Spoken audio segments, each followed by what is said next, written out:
নির্বাচনের দিন বা আগে গণভোটের সুপারিশ। জুলাই সনদ বাস্তবায়নের নির্দেশনা জারি করবে সরকার। সংসদ 270 দিনে সংবিধান সংস্কারে ব্যর্থ হলে স্বয়ংক্রিয় প্রতিস্থাপন।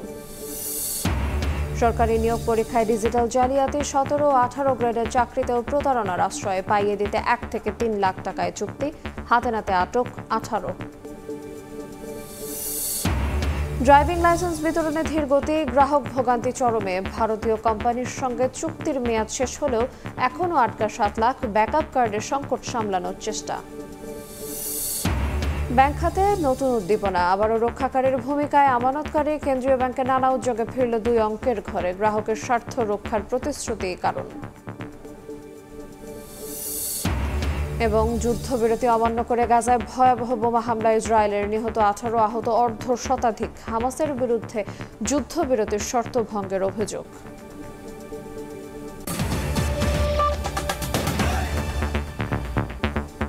দেখছিলেন শিরোনাম। সকালের সময় সঙ্গে আছি আইরিন আয়াত। জুলাই সনদ বাস্তবায়নের সংবিধান সংশ্লিষ্ট 48টি বিষয় নির্বাচনের দিন অথবা আগে গণভোট করার সুপারিশ করেছে জাতীয় ঐকমত্য কমিশন। মঙ্গলবার দুপুরে প্রধান উপদেষ্টার কাছে সুপারিশমালা হস্তান্তরের পর ব্রিফিংয়ে কমিশনের সহসভাপতি আলী রিয়াজ জানান, আগামী সংসদ নিয়মিত কাজের পাশাপাশি প্রথম 270 দিন সংবিধান সংস্কার পরিষদ হিসেবেও কাজ করবে। এই সময়ের মধ্যে গণভোটে পাশ হওয়া বিষয়গুলো সংবিধানে অন্তর্ভুক্ত করবে সংসদ। এতে ব্যর্থ হলে সংবিধানে স্বয়ংক্রিয়ভাবে যুক্ত হবে প্রস্তাবগুলো। নানা চড়াই উতরাইয়ের পর অবশেষে চূড়ান্ত হয়েছে জুলাই জাতীয় সনদ বাস্তবায়নের রূপরেখা। সোমবার দুপুরে যমুনায় প্রধান উপদেষ্টা ডক্টর মোহাম্মদ ইউনূসের কাছে সুপারিশ তুলে দেন জাতীয় ঐকমত্য কমিশনের সহসভাপতি অধ্যাপক আলী রিয়াজ। এ সময় গণতান্ত্রিক রূপান্তরের দীর্ঘ লড়াই সংগ্রামের ইতিহাস তুলে ধরেন ডক্টর মোহাম্মদ ইউনূস। গণ আকাঙ্ক্ষা বাস্তবায়নে জুলাই অভ্যুত্থানের প্রেক্ষাপট তুলে ধরে বলেন, এই সনদের মাধ্যমে অতীত থেকে মুক্তি পাবে বাংলার মানুষ। বাস্তবায়নের প্রক্রিয়াটা যদি আমরা সঠিকভাবে পালন করতে পারি, কাজ এগিয়ে নিয়ে যেতে পারি, তাহলে বাংলাদেশ অতীত থেকে মুক্ত হয়ে যাবে। এটি হলো বিষয়। আমরা সেই অতীত থেকে মুক্ত হতে চাই, নতুনভাবে বাংলাদেশ গড়ার কাছে নিযুক্ত হতে চাই। সেটার পথ দেখাবে আমাদের এই সনদের বাস্তবায়ন কিভাবে হবে তারপরে। পরে ফরেন সার্ভিস একাডেমিতে সংবাদ সম্মেলনে কমিশনের সহসভাপতি জানান, জুলাই সনদ বাস্তবায়নে সংবিধান সংশ্লিষ্ট 48টি বিষয়ে আদেশ জারির সুপারিশ করা হয়েছে। এই আদেশের অধীনে হবে গণভোট, যা জাতীয় নির্বাচনের দিন অথবা আগে হবে। তবে গণভোটে উল্লেখ থাকবে না নোট অব ডিসেন্ট। সরকারের এই আদেশে অধীনে সরকার একটি গণভোটের আয়োজন করবেন। গণভোট অনুষ্ঠানের ব্যাপারে আমরা কমিশনের পক্ষ থেকে সরকারকে কোনো সুনির্দিষ্ট সময় বেঁধে দেইনি। আমরা বলেছি যে সরকার এই আদেশ জারির পর থেকে নির্বাচনের দিন পর্যন্ত যে কোনো সময়ে তারা এইটা করতে পারবেন। আগামী সংসদকে দ্বৈত ভূমিকা দেওয়ার সুপারিশ করে আলী রিয়াজ জানান, আগামী সংসদ প্রথম 270 দিনে ব্যর্থ হলে সংবিধানে স্বয়ংক্রিয়ভাবে প্রতিস্থাপিত হবে প্রস্তাবগুলো। ত্রয়োদশ জাতীয় সংসদ একই সঙ্গে সংবিধান সংস্কার পরিষদ এবং জাতীয় সংসদ হিসাবে কার্যকর থাকবে। যদি সংবিধান সংস্কার পরিষদ 270 দিনের মধ্যে তাদের দায়িত্ব সম্পাদন করতে না পারেন, তাহলে গণভোটে পাশ হওয়া বিলটি স্বয়ংক্রিয়ভাবে অর্থাৎ আপনা-আপনি সংবিধানের সংশ্লিষ্ট অনুচ্ছেদগুলোকে প্রতিস্থাপন করবে। তবে নোট অব ডিসেন্টের বিষয়গুলো রাজনৈতিক দলগুলো তাদের নির্বাচনী ইশতেহারে উল্লেখ করে পরবর্তীতে নিজেদের মতো করে বাস্তবায়ন করতে পারবে বলে মত দিয়েছে ঐকমত্য কমিশন। নাজমুস সালেহী, সময় সংবাদ, ঢাকা। জোট করলেও শরিকদের নিজ প্রতীকে ভোটের বিধান বহাল রাখার দাবি জানিয়েছে জামায়াত। ইসির সঙ্গে বৈঠকে জাতীয় নির্বাচনের আগে নভেম্বরের মধ্যে গণভোট করার আহ্বান জানায় দলটি। ইসলামী ব্যাংক সহ সমমনা প্রতিষ্ঠানগুলোর কর্মকর্তাদের নির্বাচনের দায়িত্ব পালন নিয়ে বিএনপির আপত্তি রাজনৈতিক শিষ্টাচার বহির্ভূত বলেও অভিযোগ করেন সেক্রেটারি জেনারেল মিয়া গোলাম পরওয়ার। এ সময় সুষ্ঠু ভোট করতে দলের সর্বোচ্চ সহযোগিতার আশ্বাস দেন তিনি। মঙ্গলবার 18 দফা দাবি নিয়ে নির্বাচন কমিশনে আসে জামায়াতের 7 সদস্যের প্রতিনিধি দল। বৈঠক করে সিএসসি সহ 4 কমিশনারের সঙ্গে। 2 ঘন্টার বৈঠক শেষে দলটির সেক্রেটারি জেনারেল জানান, নভেম্বরে গণভোট এবং জোট করলেও শরিকদের নিজ প্রতীকে ভোটের বিধান বহাল রাখার দাবি জানায় জামায়াত। গণভোটকে জাতীয় নির্বাচনের আগে করতে হবে এবং সেটা আগামী নভেম্বরেই এই নির্বাচনটা সম্পন্ন করতে হবে। জুলাই জাতীয় সনদে যে সমস্ত বিদ্যমান রাষ্ট্র কাঠামোকে পরিবর্তন করে যে সংস্কারগুলোর ব্যাপারে আমরা ঐক্যমত হয়েছি, জাতিকে তো সেটা জানতে হবে, জানার পরেই না তারা হা না ভোট দেবে। তো সেটা যদি একই দিনে ভোট হয় তো ভোটাররা তো জানতে পারলো না। একটা কমিশনের সিদ্ধান্ত, উপদেষ্টা পরিষদের সিদ্ধান্ত সংশোধন হয়ে গেছে, তারপরে কি একজন উপদেষ্টা একটা দলের নেতার সাথে জেন্টলম্যান এগ্রিমেন্ট করতে পারে সেটা সংশোধনের ব্যাপারে? আমরা এটার উপর ঘোর আপত্তি দিয়েছি যে এটা কোনো ক্রমে সংশোধন করা যাবে না। জামায়াতে ইসলামের সঙ্গে ইসলামী ব্যাংক সহ সমমনা প্রতিষ্ঠানের কোনো সম্পর্ক নেই দাবি করে মিয়া গোলাম পরোয়ার অভিযোগ করেন, কর্মকর্তাদের নির্বাচনের দায়িত্ব পালন নিয়ে বিএনপির আপত্তি রাজনৈতিক শিষ্টাচার বহির্ভূত। জামায়াত ইসলামী যে প্রতিষ্ঠানগুলোর কথা ওনারা বলেছেন, এর কোনো একটার মালিকানার সাথে জামায়াত ইসলামীর কোনো সম্পর্ক নাই। যারা বিএনপির বড় বড় নেতারা ব্যাংক চালান, প্রতিষ্ঠান চালান, হাসপাতাল চালান, একটা তালিকা আমরাও দিতে পারতাম, কিন্তু আমরা রাজনৈতিক শিষ্টাচারের কারণে আমরা এই কাউন্টারটাকে খুব ভালো মনে করি। এদিকে ঐক্যমত্য কমিশনের তুলে ধরা জুলাই সনদ বাস্তবায়নের রূপরেখাকে স্বাগত জানিয়েছে জামায়াত। সনদ বাস্তবায়নে গণভোটের বিকল্প নেই বলে মনে করেন দলটির নায়েবে আমির। বাস্তবায়নের ক্ষেত্রে আমরা খুব সুস্পষ্ট বলেছি যে এটাকে গণভোটের মাধ্যমে জনগণের ম্যান্ডেট নিতে হবে এবং গণভোট আর জাতীয় নির্বাচন দুটি একেবারেই ভিন্ন সাবজেক্টের উপরে। গণভোটটা হবে আমাদের রিফর্ম সংস্কারের উপরে। জাতীয় নির্বাচন তো ক্ষমতার পালাবদলের একটা ইস্যু আছে। সুতরাং জাতীয় নির্বাচনের সাথে গণভোটের নির্বাচনকে একাকার করে দেওয়া এটা কোনোভাবেই সম্মুখীন হবে না। সুষ্ঠু ভোট করতে দলের সর্বোচ্চ সহযোগিতার আশ্বাস দিয়ে নির্বাচনের লেভেল প্লেইং নিশ্চিতের দাবি জানান নেতারা। আলাদাভাবে পূর্বান্বয় করতে হবে। কাউসারা চৌধুরী, কুমু, সময় সংবাদ, ঢাকা।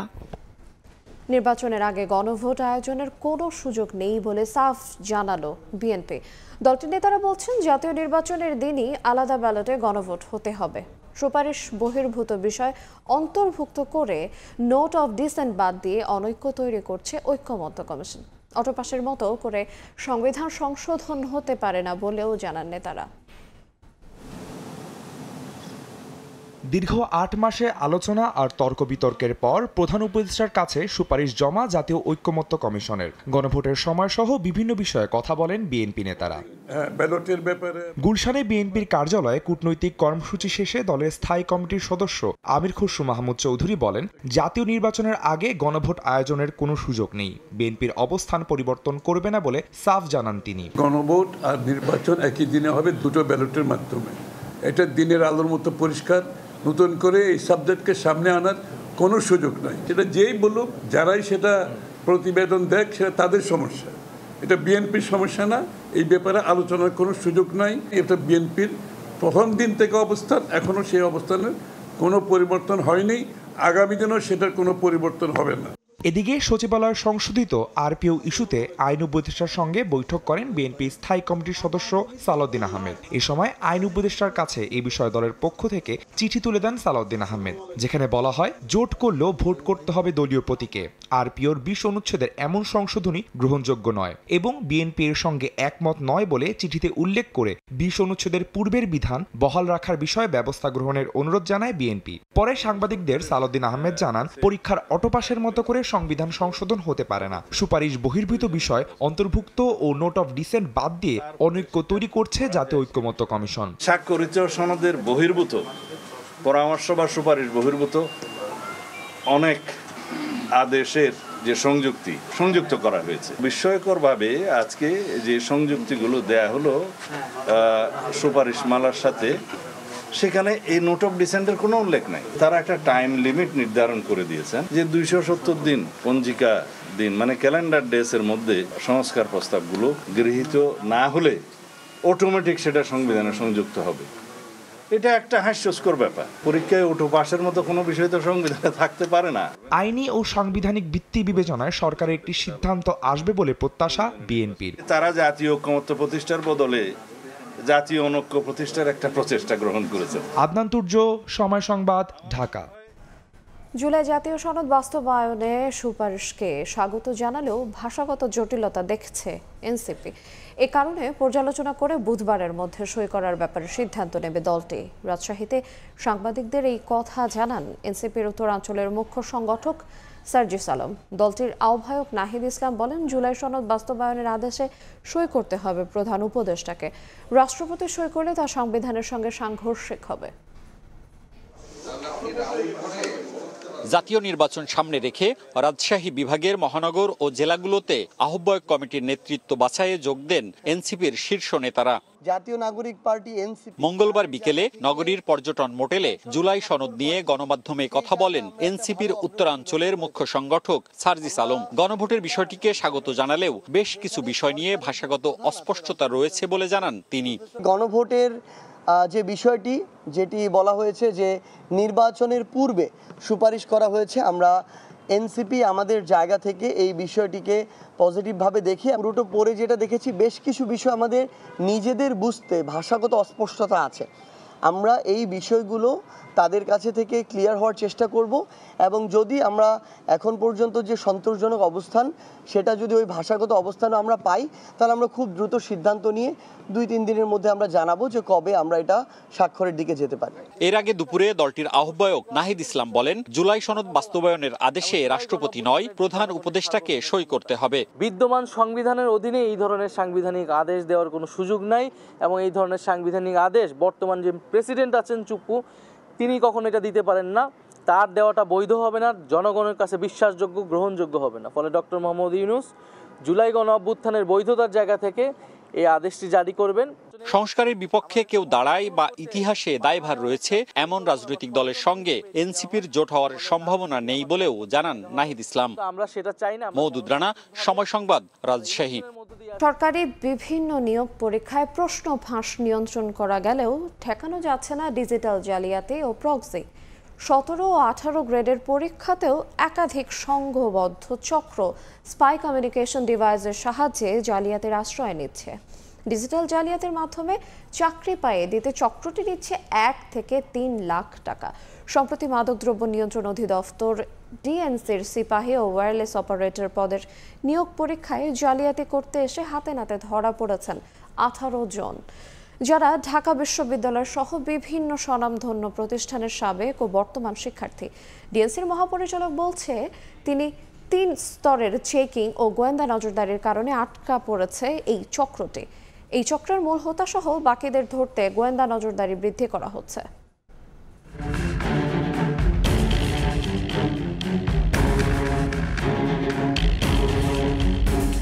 কারো শার্টের ভেতর থেকে, কারো হাতের নিচে, কারো পায়ের নিচের অংশে প্যান্টের ভেতর বিশেষ কায়দায় লুকিয়ে রাখা ডিভাইস বের করা হচ্ছে। এসব অত্যাধুনিক স্পাই ডিভাইস ব্যবহার করে নিয়োগ পরীক্ষায় জালিয়াতির চেষ্টা করা হয়। মাদকদ্রব্য নিয়ন্ত্রণ অধিদপ্তর ডিএনসির 17 গ্রেডের সিপাহী ও 18 গ্রেডের ওয়্যারলেস অপারেটর পদে নিয়োগ দিতে এসে 5 জন ডিভাইস সহ আটক হয়। এটা দেখে মাস্টার কার্ড মনে হলেও এটি আসলে একটি মোবাইল ডিভাইস। এটাতে সিম লাগানো আছে, এই নাম্বারে যে কোনো মোবাইল দিয়ে ফোন করলে এটাতে ফোন আসে। ছোট্ট এই ডিভাইসটি কানের ভেতর লাগিয়ে ব্লুটুথের মতোই সব কিছু শোনা যায়। কি সুন্দর একটি ডিভাইস, অথচ এটি ব্যবহার হচ্ছে জালিয়াতির কাজে। সরকারি বিভিন্ন নিয়োগ পরীক্ষায় এই ডিভাইস ব্যবহার করে জালিয়াতি করে আসছে একটি সংঘবদ্ধ চক্র। ডিএনসি বলছে, নিয়োগ পরীক্ষায় জালিয়াতি হতে পারে, এজন্য গোয়েন্দা নজরদারি বাড়ানো হয়। পরীক্ষা কেন্দ্রের বাইরে, ভেতরে ও পরীক্ষার রুমে 3 স্তরের চেকিংয়ে ধরা পড়ে চক্রটি। আটক করা হয় 18 জনকে, যাদের মধ্যে 13 জন এসেছিল প্রক্সি দিতে। তাদের দেয়া হয় বিভিন্ন মেয়াদে সাজা। প্রক্সি দিতে আসা বেশিরভাগই ঢাকা বিশ্ববিদ্যালয় সহ বিভিন্ন স্বনামধন্য প্রতিষ্ঠানের সাবেক ও বর্তমান শিক্ষার্থী।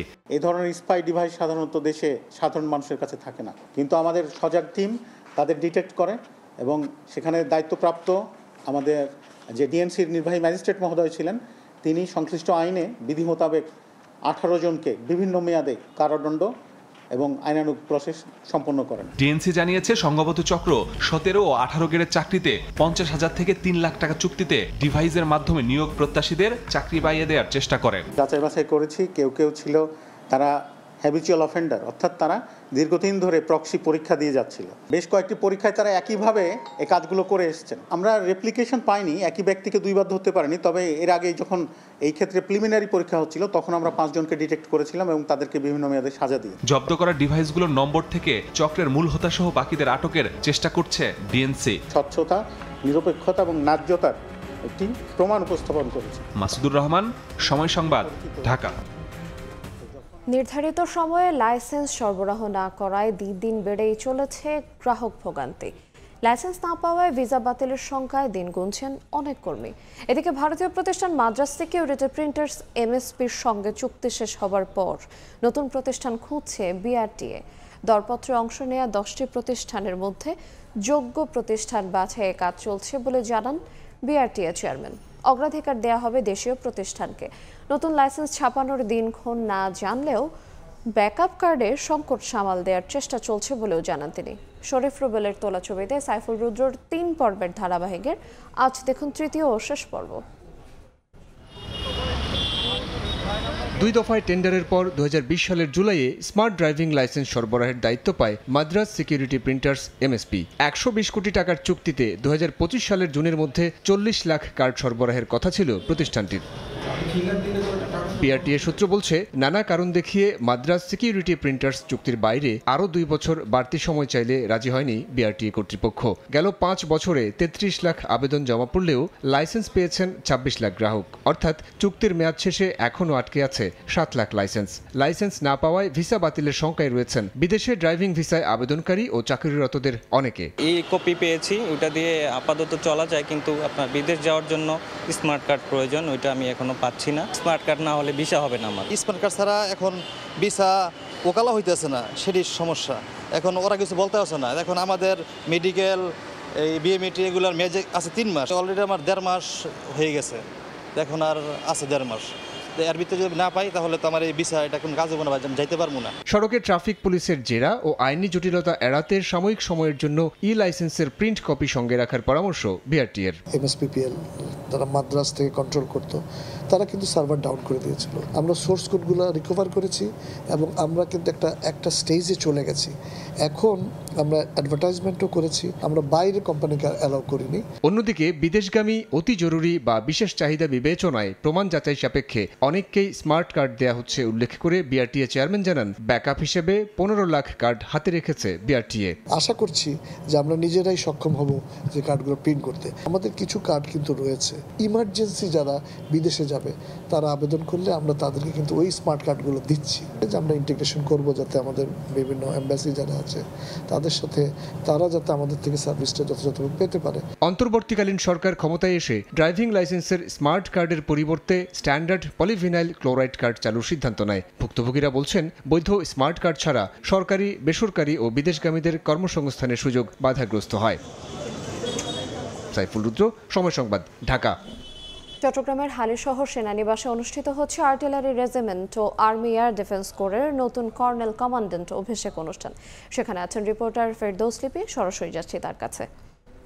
লিপি, ইতিমধ্যে অভিষেক অনুষ্ঠানের আনুষ্ঠানিকতা সেটা শুরু হয়েছে। আপনারা জানেন যে হালিশহর সেনানিবাসে অনুষ্ঠিত হচ্ছে 10 কর্নেল কমান্ডেন্ট যে অভিষেক অনুষ্ঠান সেটা, এবং প্রধান অতিথি কিছুক্ষণ আগে মেজর জেনারেল মোহাম্মদ নুরুল আনোয়ার এসেছেন এবং তিনি মঞ্চে অধিষ্ঠিত হয়েছেন এবং অভিবাদন গ্রহণ করার যে প্রক্রিয়া এবং সেটা শুরু হয়েছেন। এবং আজকে জানেন যে চট্টগ্রামের এই হালিশহর ক্যান্টনমেন্টে অনুষ্ঠিত হচ্ছে 10ম কর্নেল কমান্ডেন্ট হিসেবে অভিষিক্ত হবেন মেজর জেনারেল মোহাম্মদ নুরুল আনোয়ার, এবং সেই আনুষ্ঠানিকতা এখন শুরু হলো এবং নবনিযুক্ত কমান্ডাররা মূলত এই আর্টিলারি সেন্টারে অভিবাদন গ্রহণ করবেন। তারপর গার্ড অব অনার প্রদান করা হবে এবং কমান্ডারকে জ্যেষ্ঠ অধিনায়ক এবং জ্যেষ্ঠ master warrant officer colonel rank batch সেটা পরিয়ে দেবেন।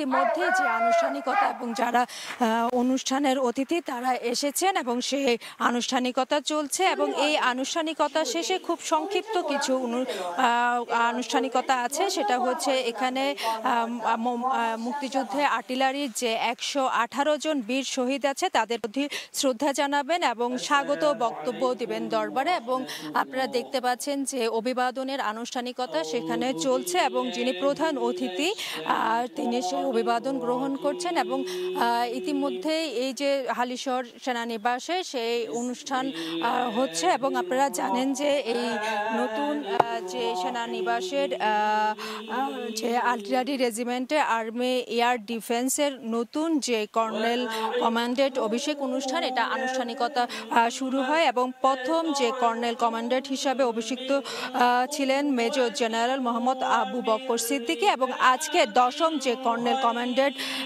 অনুষ্ঠান সেটা অনুষ্ঠিত হচ্ছে এবং সেই অনুষ্ঠানের যে আনুষ্ঠানিকতা সেটা শুরু হয়েছে এবং এই আনুষ্ঠানিকতার যে সংক্ষিপ্ত বক্তব্য সেটা কিছুক্ষণের মধ্যে শুরু হবে। তো এই ছিল আমার কাছে এখনো পর্যন্ত চট্টগ্রামে যে হালিশহর সেনানিবাসে যে অভিষেক অনুষ্ঠান সেটার সর্বশেষ। আমরা সরাসরি যুক্ত ছিলাম চট্টগ্রাম থেকে। আর্থিক খাতে দুরবস্থায় আবারও রক্ষাকারীর ভূমিকায় আমানতকারীরা। সঞ্চয়পত্রের সুদের হার কমিয়ে বাজার ভিত্তিক করা ডলার কিনে সমপরিমাণ টাকা ব্যাংকগুলোতে সরবরাহ, রপ্তানি আয় ও রেমিটেন্সের নিরবিচ্ছিন্ন প্রবাহ ধরে রাখা সহ নানা উদ্যোগে টানা 17 মাস পর 2 অঙ্কের ঘরে ফিরেছে ব্যাংক খাতে আমানতের হার। তবে ঢালাও নয়, আমানতকারীরা আস্থা রাখছেন সুশাসন চর্চাকারী ব্যাংকগুলোর উপর। সেলিয়া সুলতানার রিপোর্ট। নদীর এক কুল ভাঙলে আরেক কুল গড়ে, প্রচলিত এই কথাটির সাথে আর্থিক খাতের মিল পাওয়া যায়, কারণ অর্থের বহুমুখী বিনিয়োগে ঝুঁকছেন মানুষ। ব্যাংক খাতে আস্থা ফেরাতে গত জুন জুলাই মাসেও ট্রেজারি বন্ড বিলের সুদের হার ছিল 11 থেকে 12%। অক্টোবর নাগাদ তা কমে আসে 10-এর ঘরে। এমন অবস্থায় সঞ্চয়পত্র ও বন্ডের সাথে লাভের পার্থক্য কমে আসায় আমানতকারীরা আগ্রহী হয়ে ওঠেন ব্যাংকে বিনিয়োগে। ফলে 17 মাস পর আগস্টে 2 অঙ্কে ফিরে 10.02% পৌঁছে আমানতের হার। এদিকে বাংলাদেশ ব্যাংকের অডিটে ব্যাংকগুলোর মূল চিত্র এখন উন্মুক্ত। গ্রাহকরা এখন সবল ব্যাংকমুখী। ফলে স্বাভাবিক সময় থেকে এসব ব্যাংকের তারল্য এখন উদ্বৃত্ত। রেমিটেন্স পাঠানোতেও ভরসা হয়ে উঠছে এসব ব্যাংক। ডলারের বাজার স্থিতিশীল রেখে রপ্তানি ও রেমিটেন্সের প্রবাহ ধরে রাখতে বাংলাদেশ ব্যাংকের ডলার কেনা ও সমপরিমাণ টাকা বাজারে সরবরাহ আরও বেশি আস্থা ফেরাতে সহায়তা করেছে। আর এই সব সিদ্ধান্তের প্রভাব পড়েছে শেয়ার বাজারের সূচকেও। ইন্টারেস্ট রেট যদি কমে, it is a good news for the stock market. এবং ইন্টারেস্ট রেট কমছে বিকজ ইনফ্লেশন কিছুটা কমছে। সো ইনফ্লেশন যদি কমে এবং ইন্টারেস্ট রেট যদি কমে তাহলে স্টক মার্কেটের দিকে টাকা ফ্লো বাড়বে এবং পসিবলি দ্যাট ইজ হ্যাপেনিং। যে সমস্ত ব্যাংকে মনে করছে যে তারা আস্থাহীনতায় ভুগছে, এ সমস্ত ব্যাংকে টাকা রাখলে আমরা ভবিষ্যতে অনিশ্চয়তায় পড়ব, তারা সেখান থেকে টাকাটা উঠিয়ে তুলনামূলকভাবে যে সচ্ছল ব্যাংক আছে সে সমস্ত ব্যাংকে কিন্তু তারা আমানত যেটা আছে সেটাকে কিন্তু গচ্ছিত রাখছে। তো সেই গড় নিয়মে আসলে পরিসংখ্যানটা বৃদ্ধি পাচ্ছে। বাংলাদেশ ব্যাংক বলছে ব্যাংক মালিকদের আগে আমানতকারীদের স্বার্থ রক্ষায় প্রতিশ্রুতিবদ্ধ বাংলাদেশ ব্যাংক। আমরা অবশ্যই ঘুরে দাঁড়াবো। এই বাণীটাই আসলে পৌঁছে দেওয়া জনগণের মাঝে, সেটাই মার্জারের মূল উদ্দেশ্য। এবং এইটারই উদাহরণ আমরা দেখতে পেলাম যে আমানতের 10% ইনক্রিজ হওয়াটা। তার মানে মানুষ ব্যাংকিং সেক্টর থেকে মুখ ফিরিয়ে নেয়নি। সবশেষ 2024 সালের ফেব্রুয়ারিতে আমানতের প্রবৃদ্ধি ছিল 10.43%, যা 2025 সালের জুলাইয়ে নেমে আসে 8.5%। আমানতকারীদের এমন মনস্তত্ত্ব ভবিষ্যতের জন্য বার্তা হয়ে থাকবে বলে মনে করছেন ব্যাংক খাত সংশ্লিষ্টরা। সেলিয়া সুলতানা, সময় সংবাদ, ঢাকা। জলবায়ু পরিবর্তনের প্রভাবে সবচেয়ে বেশি ঝুঁকিতে বাংলাদেশের উপকূলীয় অঞ্চল। কক্সবাজারের চকরিয়া উপকূলবর্তী একটি গ্রাম ফাইল্লাপাড়া। সমুদ্র উপকূলবাসী এই মানুষগুলো বছরের পর বছর টিকে আছেন নোনা পানির সঙ্গে লড়াই করে। একদিকে জীবিকার সংকট, অন্যদিকে স্বাস্থ্য ঝুঁকি। এ নিয়ে খলিলুর রহমানের তোলা ছবিতে রিপোর্ট করেছেন আয়শা সিদ্দিক সামিয়া। মাথা উঁচু করে থাকা ছোট্ট যে গ্রামটি দেখা যায়, নাম তার ফাইল্লাপাড়া। কক্সবাজারের চকরিয়া উপজেলায় নোনা পানির মাঝেই বসবাস এখানকার মানুষের। এ গ্রামেই বেড়ে উঠেছেন ষাটোর্ধ্ব আলম শাইক। জীবিকার তাগিদে তার দীর্ঘ সময় কেটেছে সাগরের নোনা জলে, ত্বক হারিয়েছে স্বাভাবিকতা। নষ্ট হয়ে যাইতে তো কেমন নষ্ট হইলে তো দোয়া ভালা করা হচ্ছে। বাতাসে মাত্রাতিরিক্ত লবণের উপস্থিতি থাকায় এই অঞ্চলে সূর্যের উত্তাপ গায়ে লাগে খুব বেশি, অনেকটা চামড়া পুড়ে যাবার মতো। শিশু থেকে বৃদ্ধ প্রায় সবার মুখে এই অনুভূতির কথা শোনা গেছে। বন্ধুরা মিলে যদি খেলাধুলা করে পানিতে জাফাই তখন একটু একটু জ্বালাফোড়া করে পানিতে, বেশি কষ্ট হয়, গরম লাগে। শুধু স্বাস্থ্যেই নয়, এর প্রভাব পড়েছে এই অঞ্চলের অর্থনীতিতেও। কক্সবাজার চকরিয়ার এই অঞ্চলটির প্রধান জীবিকা নির্বাহের উৎস লবণ চাষ এবং মাছ চাষ। তবে এবার জলবায়ু পরিবর্তনের ফলে অতিবৃষ্টি দেখা দেয় এই অঞ্চলটির মাছ চাষে প্রভাব পড়েছে। লবণও কম পাইছি, আর এবছর মাছের সংখ্যা খুবই কম। অন্যান্য বছরের চেয়ে এবছর অনেক বেশি মারা গেছে মাছ। এগুলো যদি উৎপাদন নইলে তাহলে চলিত মানুষ চায় তো দুর্ভাগ্য যার কই। চিংড়ি কিংবা লবণ উৎপাদন ব্যাহত হলে জাতীয় অর্থনীতিতে তা প্রভাব ফেলবে বলে জানান অর্থনীতিবিদরা। অন্যদিকে জলবায়ু বিশেষজ্ঞরা বলছেন, উপকূলীয় অঞ্চলে জলবায়ু পরিবর্তনের প্রভাবে বাড়বে আর্থিক ক্ষতি ও নানা ধরনের রোগের আক্রমণ। সুন্দরবনকে কেটে তারা এই ঘেরগুলো বানিয়েছে। প্রচণ্ড গরমের সাথে ফসলের ফলনেরও সম্পর্ক আছে।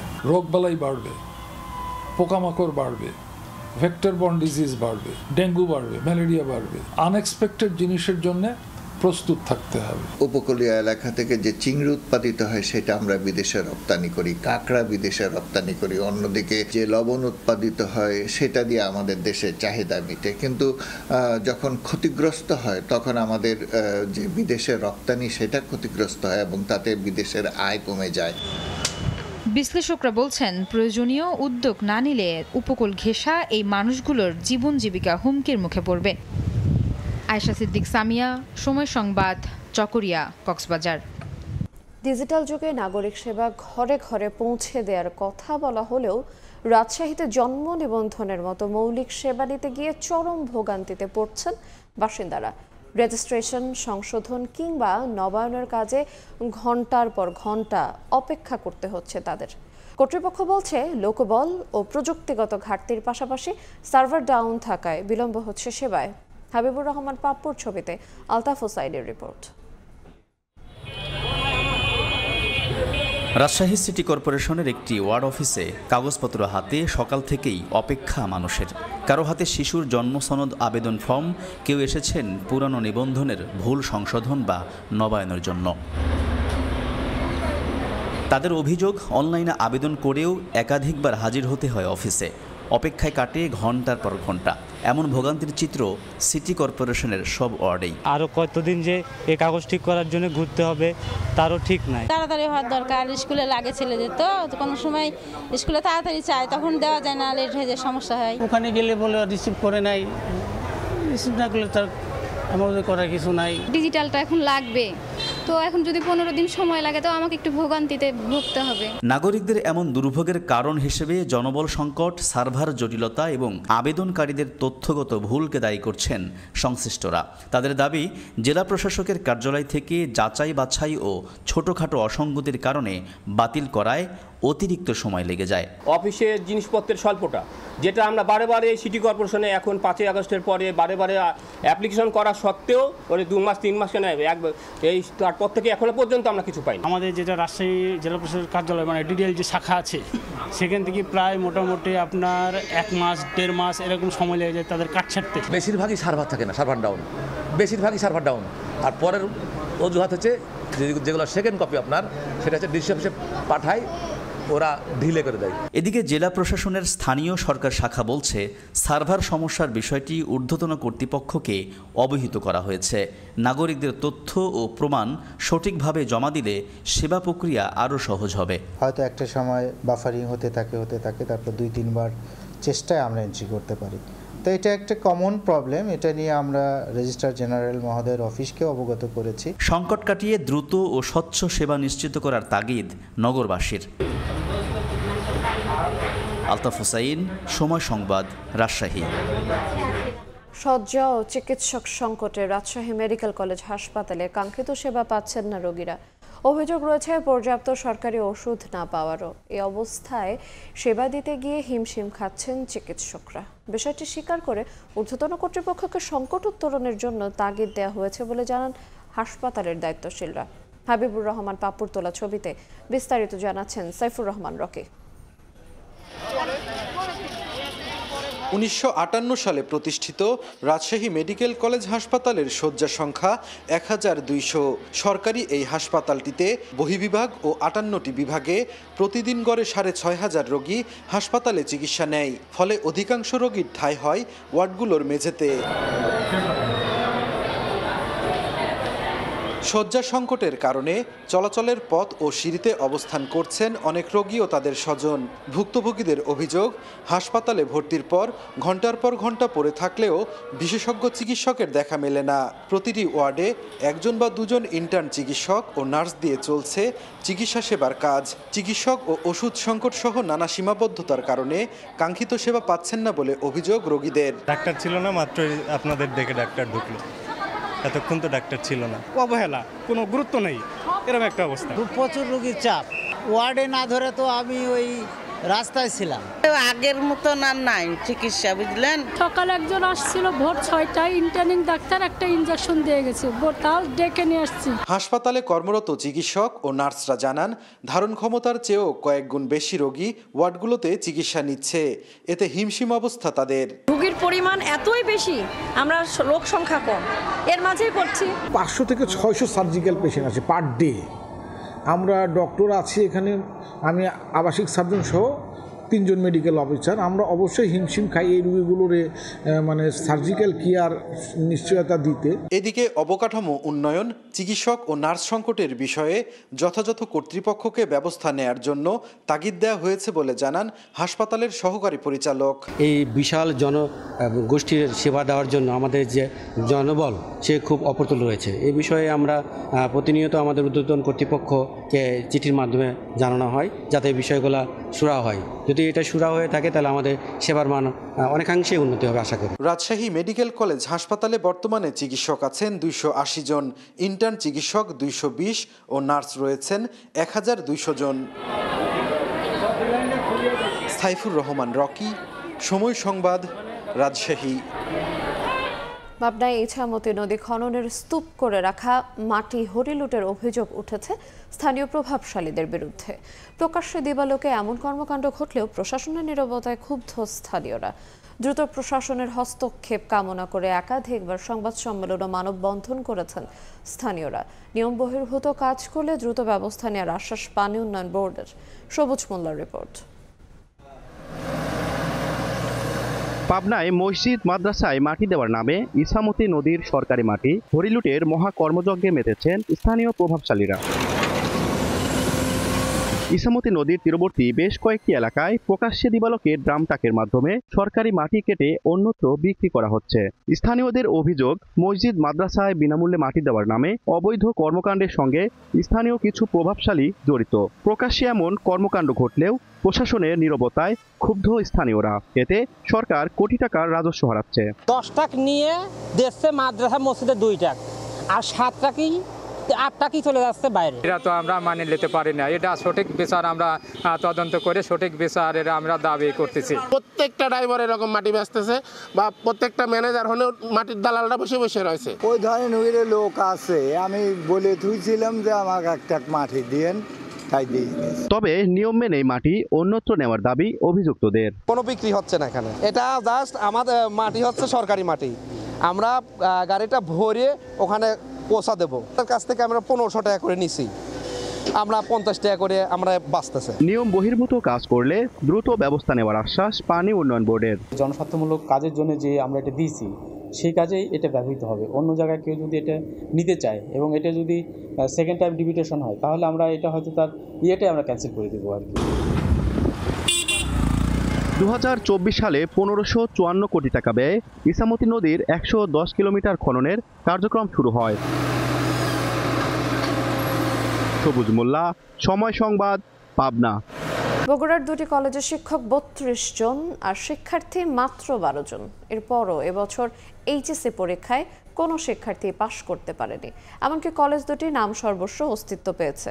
সময়ের সংবাদ, শাহাদুল ইসলামের ছবিতে আব্দুল আওয়ালের রিপোর্ট। বগুড়ার ধুনট উপজেলার গোসাইবাড়ি মহিলা কলেজ থেকে চলতি বছর মানবিক বিভাগে 5 জন শিক্ষার্থী পরীক্ষায় অংশ নিলেও কেউ পাশ করতে পারেনি। এ কলেজে শিক্ষক আছেন 18 জন। এত শিক্ষক থাকা সত্ত্বেও কলেজটির ফলাফল শূন্য। একই অবস্থা কাহালু উপজেলার আল্লামের তাকিয়া হাই স্কুল অ্যান্ড কলেজেরও। শুধু মানবিক বিভাগে 7 জন শিক্ষার্থী পরীক্ষায় অংশ নিয়ে কেউই পাশ করেনি। 2015 সালে কলেজ শাখা চালু হয় প্রতিষ্ঠানটিতে। বর্তমানে সেখানে শিক্ষক রয়েছেন 14 জন।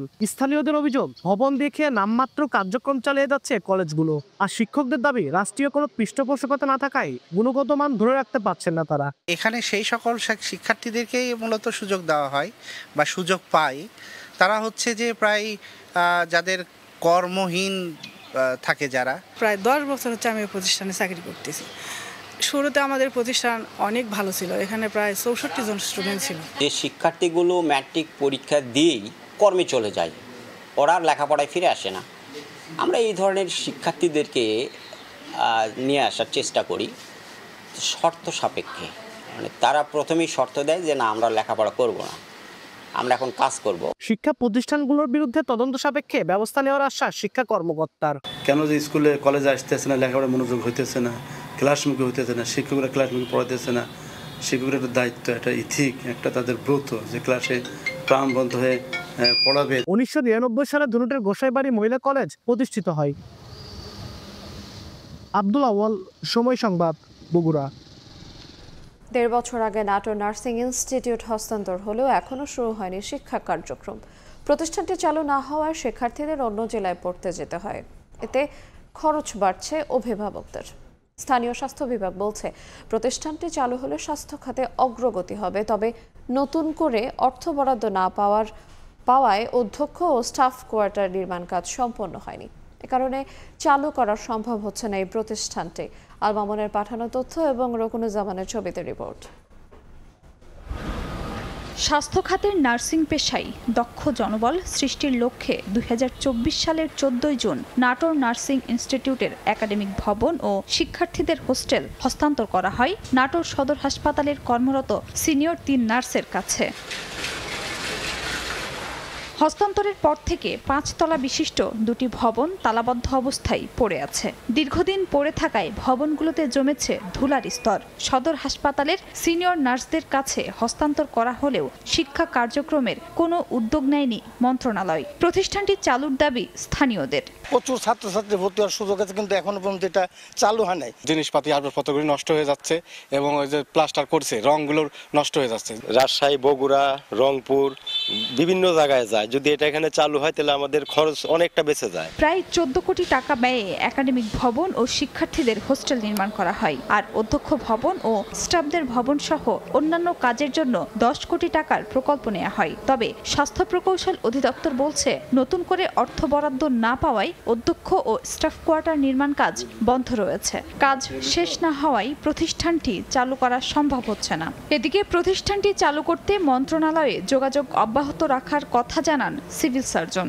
মন্ত্রণালয় থেকে আমরা অর্থ না পাওয়ার কারণে ওইটা এখনো চালু করা সম্ভব হয় নাই, কাজটা শেষ করা যায় নাই। তো যার কারণে আমরা একাডেমিক হোস্টেল বিল্ডিংটা পুরোটা শেষ করার পরও চালু করা যাচ্ছে না। আমরা আশা করছি এই প্রক্রিয়াটা খুব দ্রুত শুরু হবে এবং হলে এটির স্বাস্থ্য ব্যবস্থায় খুব গুরুত্বপূর্ণ একটি ভূমিকা রাখবে। নাটোর নার্সিং ইনস্টিটিউট চালু হলে প্রতিটি ব্যাচে 75 জন করে মোট 3টি ব্যাচে 225 জন শিক্ষার্থী লেখাপড়া করতে পারবেন। সময় সংবাদ, নাটোর। সিরাজগঞ্জ বেসিক শিল্প পার্কে কাজ অসমাপ্ত রেখেই প্লট হস্তান্তর করায় অসন্তোষ তৈরি হয়েছে শিল্প উদ্যোক্তাদের মাঝে। মাটি ভরাট না করা সহ নানা সংকটের কারণে বরাদ্দকৃত প্লটগুলোতে শিক্ষা প্রতিষ্ঠান গড়ে তুলতে পারছে না বিনিয়োগকারীরা। দ্রুত বেসিক শিল্প পার্কটির অসমাপ্ত কাজ শেষ করার দাবি ব্যবসায়ী নেতাদের। তবে অনিয়মের বিষয়ে জানতে চাইলে কথা বলতে নারাজ প্রকল্প পরিচালক। অমৃত সেনের ছবিতে রিঙ্কু কুণ্ডুর রিপোর্ট। সিরাজগঞ্জের যমুনা নদীর তীরে গড়ে ওঠা বেসিক শিল্প পার্কে 829টি প্লটে গড়ে উঠবে প্রায় 570টি শিল্প প্রতিষ্ঠান। এর মধ্যে 550টি প্লট বরাদ্দ পেয়েছে বিদেশি বিনিয়োগকারী প্রতিষ্ঠান, আর দেশের উদ্যোক্তারা পেয়েছেন 279টি প্লট।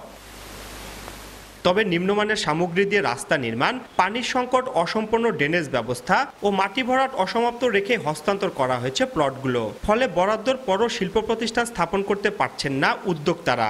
প্লটগুলা স্বয়ংসম্পূর্ণ রাখে নাই, প্রতিটা প্লটে 7-8 ফুট করে ডিপ। এক সাইডটা ছিল 5 থেকে 6 ফিটের মতো একটু নিচু, আর এক সাইডটা 8 থেকে 10 ফিটের মতো নিচু। কাজটা দ্রুত করার জন্য এই নিজ অর্থায়নে এখানে আমরা ভরাট করতেছি। প্রয়োজনীয় কাজ শেষ করে দ্রুত প্লটগুলো প্রতিষ্ঠান স্থাপনের উপযোগী করার দাবি উদ্যোক্তা ও ব্যবসায়ীদের। 18 মাস কেন, আমরা 36 মাসেও উৎপাদনে যেতে পারবো কিনা এটা সন্দেহ আছে। এখন আমাদের জোর দাবি অতি শীঘ্র নিচু জায়গাগুলো ভরাট করে আমাদেরকে প্লটগুলো দেওয়ার জন্য দ্রুততম সময়ের মধ্যে সমাধান করে ব্যবসায়ীরা যেন কলকারখানা স্থাপন করতে পারে সেই ব্যাপারে দাবি জানাচ্ছি। তবে এ বিষয়ে ক্যামেরার সামনে কথা বলতে রাজি হননি প্রকল্প পরিচালক। ওনারা আছে, আমরা বলে গেছি, আমরা তো শিল্প পার্কটি নির্মাণে ব্যয় হয়েছে প্রায় 719 কোটি টাকা। সংশ্লিষ্টরা বলছেন পার্কটি পুরোদমে চালু হলে কর্মসংস্থান হবে প্রায় 1 লাখ মানুষের। রিঙ্কু কুন্ডু, সময় সংবাদ, সিরাজগঞ্জ। বর্ষায় পানি, নদীর পানিতে বন্যা ভাঙন হলেও শুষ্ক মৌসুমে পরিণত হয় মরুভূমিতে। চাঁপাইনবাবগঞ্জের সদর ও শিবগঞ্জ উপজেলায় ভাঙন রোধে বাসিন্দারা দীর্ঘদিন ধরে দাবি করলেও কোনো ব্যবস্থা নেয়নি কর্তৃপক্ষ। তবে সংশ্লিষ্টরা বলছেন স্থায়ী বাঁধ নির্মাণের ডিপিপি একনেকে পাশ হলেই কাজ শুরু হবে। জাহাঙ্গীর আলমের পাঠানো তথ্য এবং ছবি নিয়ে রিপোর্ট। প্রতি বছর বর্ষা মৌসুমে ভারত পদ্মা নদীর ফারাক্কা বাঁধের পানি ছেড়ে দিলে বন্যা ও ভাঙনের কবলে পড়েন চাঁপাইনবাবগঞ্জের বাসিন্দারা।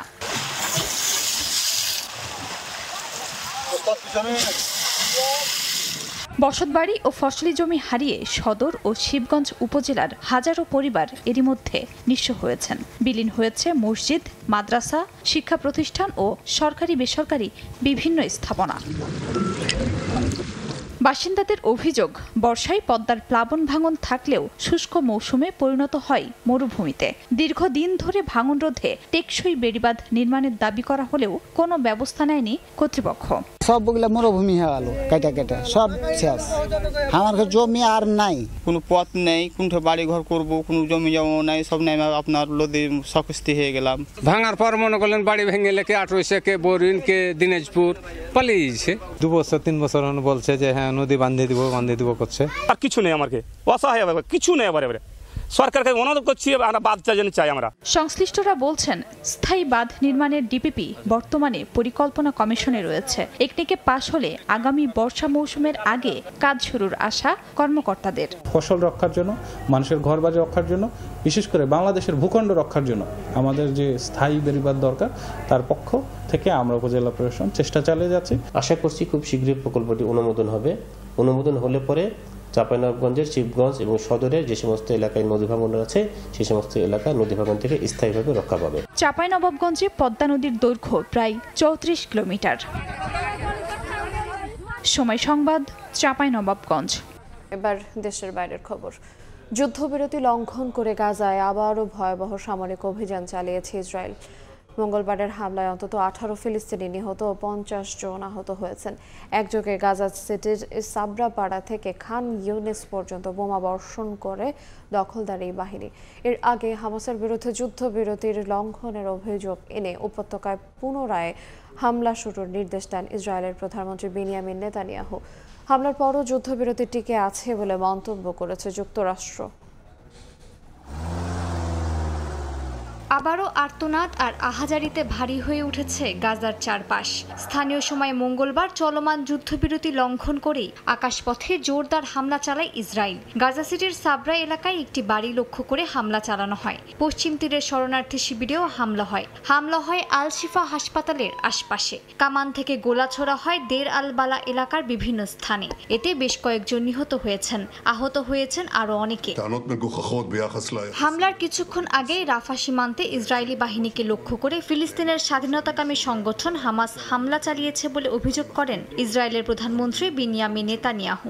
এর জেরে গাজায় শক্তিশালী হামলা চালানোর নির্দেশ দেন তিনি। তবে হামাস এমন অভিযোগ সরাসরি অস্বীকার করেছে। সংগঠনটি জানায় রাফা সীমান্তের কোনো হামলার সঙ্গে তারা যুক্ত ছিল না। এরই মধ্যে গণমাধ্যম অ্যাসোসিয়েটেড প্রেস জানিয়েছে, গাজায় সর্বশেষ হামলার বিষয়ে যুক্তরাষ্ট্রকে আগে থেকেই জানিয়েছিল ইসরায়েল। স্পষ্ট লঙ্ঘন সত্ত্বেও মার্কিন ভাইস প্রেসিডেন্ট জেডি ভ্যান্স দাবি করেছেন উপত্যকাটিতে যুদ্ধবিরতি এখনও বজায় আছে, তবে ছোটখাটো সংঘর্ষ হবে বলেও মন্তব্য করেন তিনি। ইসরায়েল হামাসের হামলার জবাব দিচ্ছে বলেও জানান ভ্যান্স। যদিও ওয়াশিংটন এখনও ইসরায়েলের হামলায় ফিলিস্তিনি নিহত হওয়ার ঘটনায় কোনো কঠোর সমালোচনা করেনি। ইসরায়েলের সর্বশেষ হামলাকে যুদ্ধবিরতির স্পষ্ট লঙ্ঘন বলে আখ্যা দিয়েছে তুরস্ক। দেশটির পররাষ্ট্র মন্ত্রণালয়ের বিবৃতিতে বলা হয়, গাজায় নাগরিক হতাহতের খবর গভীর উদ্বেগের বিষয়। আবারও ইসরায়েলকে সংযত থাকার আহ্বান জানিয়েছে আঙ্কারা। একই সঙ্গে জাতিসংঘের ফিলিস্তিনি তদন্ত কমিশনের প্রধান জানান, এই হামলা গাজায় ইসরায়েলের স্থায়ী সামরিক দখল প্রতিষ্ঠা ও জনসংখ্যা পরিবর্তনের ইঙ্গিত দিচ্ছে। মালিহা সুহরওয়ার্দী, সময় সংবাদ। জামাইকার স্থলভাগে আঘাত হেনেছে শক্তিশালী হারিকেন মেলিসা। ঘন্টা 185 কিলোমিটার বেগে বয়ে যাওয়া এই ঝড়ে উপকূল জুড়ে দেখা দিয়েছে ভয়াবহ জলোচ্ছ্বাস। রাজধানী কিংস্টনে ইতোমধ্যে বিদ্যুৎ বিচ্ছিন্ন হয়েছে। মেলিসার প্রভাবে তীব্র বৃষ্টিপাত ও ঝোড়ো বাতাসে হাইতি, জামাইকা ও ডোমিনিকান রিপাবলিকের 7 জনের প্রাণহানির খবর পাওয়া গেছে। এর আগে কখনোই এ ধরনের প্রবল ঘূর্ণিঝড়ের কবলে পড়েনি জামাইকা। দেশটির ন্যাশনাল হারিকেন সেন্টারের সতর্কবার্তায় বলা হয়েছে, মেলিসা নামের এই ঝড় অত্যন্ত বিপজ্জনক এবং প্রাণঘাতী। ঝড় হঠাৎ থেমে গেলেও বাড়ি থেকে বের না হওয়ার নির্দেশ দিয়েছে স্থানীয় কর্তৃপক্ষ, কারণ বাতাস আবারও প্রবল হয়ে উঠতে পারে। স্থানীয় সময় মঙ্গলবার নিউ হোপ উপকূলের স্থলভাগে আঘাত হানে মেলিসা। ঘন্টায় 185 মাইল বেগের বাতাসে লণ্ডভণ্ড হয়ে যায় দক্ষিণ উপকূলের বিস্তীর্ণ এলাকা। ঝড়ের প্রস্তুতির সময় জামাইকায় বেশ কয়েকজনের মৃত্যু হয়েছে, আহত হয়েছেন আরও অনেকেই। হাইতি ও ডমিনিকান রিপাবলিকেও বেশ কয়েকজনের মৃত্যু হয়েছে। জামাইকার প্রধানমন্ত্রী হোলনেস বলেছেন, এই মাত্রার হারিকেনের ক্ষতি কোনো দেশের অবকাঠামোই সম্পূর্ণভাবে সহ্য করতে পারবে না। এরই মধ্যে রাজধানী কিংস্টনের বেশিরভাগ এলাকায় বিদ্যুৎ বিচ্ছিন্ন হয়ে পড়েছে। এতে ভোগান্তিতে পড়েছে 2 লাখের বেশি বাসিন্দা। ইন্টারনেট সংযোগও বিচ্ছিন্ন হওয়ায় স্যাটেলাইট ফোনে চলছে যোগাযোগ। হ্যারিকেন হান্টার নামে পরিচিত মার্কিন বিমান বাহিনীর আবহাওয়া রিকনেসেন্স স্কোয়াড্রন মেলিসার তথ্য সংগ্রহ করেছে। সামরিক ভিডিওতে দেখা যায় এই ঝড়ের প্রবল ঘূর্ণি। এটা 1851 সালের পর জামাইকার উপর সবচেয়ে শক্তিশালী ঝড়ের আঘাত। আবহাওয়াবিদরা সতর্ক করে বলেছেন, দীর্ঘ সময় স্থলভাগে অবস্থান করলে মেলিসা আরও ভয়াবহ হতে পারে। এর প্রভাবে জামাইকার দক্ষিণ উপকূলে 3 মিটার পর্যন্ত জলোচ্ছ্বাস এবং 76 সেন্টিমিটার বৃষ্টিপাতের আশঙ্কা করা হচ্ছে। বিশ্ব আবহাওয়া সংস্থা বলছে, এটি দ্বীপ শতাব্দীর সবচেয়ে ভয়ঙ্কর ঝড়। মালিহা সুহরওয়ার্দী, সময় সংবাদ। সকালের সময় শীর্ষ সংবাদগুলো জানিয়ে দেব আরেকবার। নির্বাচনের দিন বা আগে গণভোটের সুপারিশ, জুলাই সনদ বাস্তবায়নের নির্দেশনা জারি করবে সরকার। সংসদ 270 দিনের সংবিধান সংস্কারে ব্যর্থ হলে স্বয়ংক্রিয় প্রতিস্থাপন। সরকারি নিয়োগ পরীক্ষায় ডিজিটাল জালিয়াতি, 17-18 গ্রেডের চাকরিতেও প্রতারণার আশ্রয়। পাইয়ে দিতে 1 থেকে 3 লাখ টাকায় চুক্তি, হাতে নাতে আটক 18। এবং যুদ্ধবিরতি অমান্য করে গাজায় ভয়াবহ বোমা হামলা, ইসরায়েলের নিহত 18, আহত অর্ধ শতাধিক। হামাসের বিরুদ্ধে যুদ্ধবিরতির শর্ত ভঙ্গের অভিযোগ।